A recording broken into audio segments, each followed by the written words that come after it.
Great generosity is a byproduct of abundant joy. It says, but they are also filled with abundant joy, which has overflowed in rich generosity. So the Philippian church was the church of joy. Ironically, they were the church who was generous. I think that joy and generosity are linked up tight.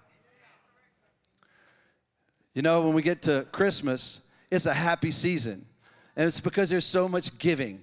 And people love to give. But you know, they did there's been over 50 scientific studies done on the biological effects of generosity and how it impacts people. One of the studies done was done in over 130 countries by many psychologists. And here was the essence of the study that they did. They randomly selected people and gave them $5, and some they gave $20. They gave them the choice on the spot of spending the money on themselves or giving it to somebody else. And at the end of the day, they were required to give a report on their happiness.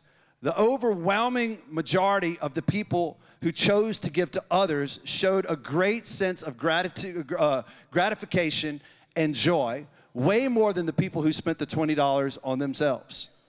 And this is just a principle that has been proven biologically, that when you give, it triggers a part in your brain that releases satisfaction. And there is joy in generosity. So generosity comes from joy, and joy is produced by generosity. So a few weeks ago, I told a story about my son Beckham and us going to the arcade and him winning some tickets. And if you were here, you missed it. It was very funny. But, you know, when you go to these arcades, they always win. You can play and get 15 tickets, and those 15 tickets are worth less than a cent. So, you know, then you go to trade it in for something. And we had spent some money in the arcade. Beckham played all of these games. And then, so he got like a few hundred coupons. Well, guys, that's worth a few pixie sticks, you know, the little sugar sticks. So we go up there, and I'm surveying all of his options, and I'm like, man, this is not looking too good, you know. Peppermint and a few things that he can get. And, you know, he's staring up at the Xbox, like I'm going to get the Xbox. Like, bro, I would have to spend $5,000 to get that Xbox. So we walk up there, and he realizes I can only get a few things.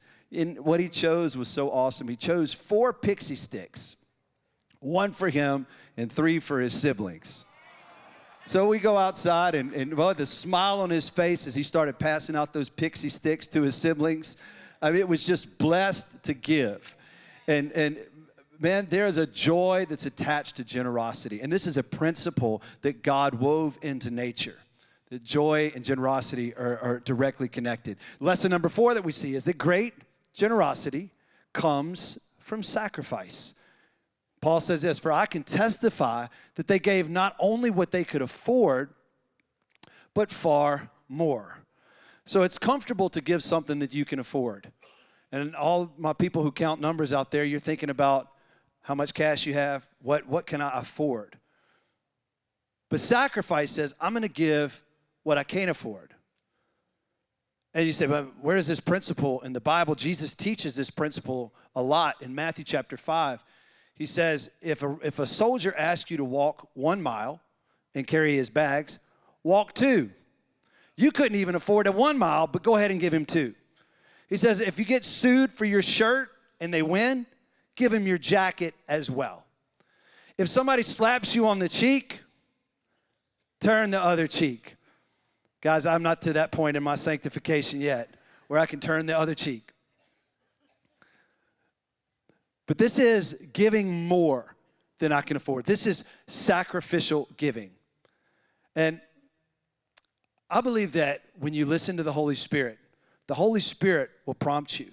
You don't listen to yourself. You don't listen to what a person tells you. You say, Holy Spirit, show me what to do.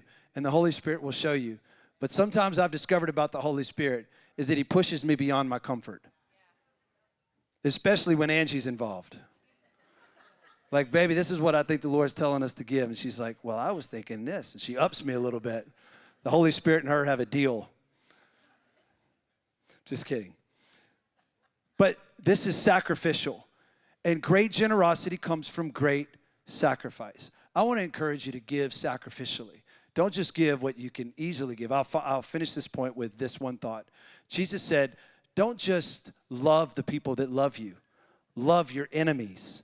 I can afford to love those that love me, but I can't afford to love those who hate me. But he says, press on beyond that. This is sacrifice.